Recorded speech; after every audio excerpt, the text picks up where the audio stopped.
ఎవరితో మాట్లాడుతున్నావే? ఆ, ఊరు నుంచి అన్నయ్య వస్తే మాట్లాడుతున్నా.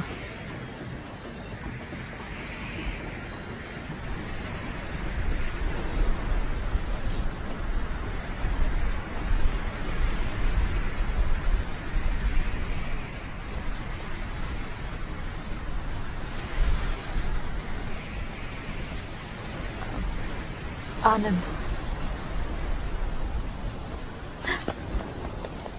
విరాజ్ ప్లీజ్ నాకు ఒక 10 minutes నేను మళ్ళీ వచ్చి నీతో మాట్లాడతా.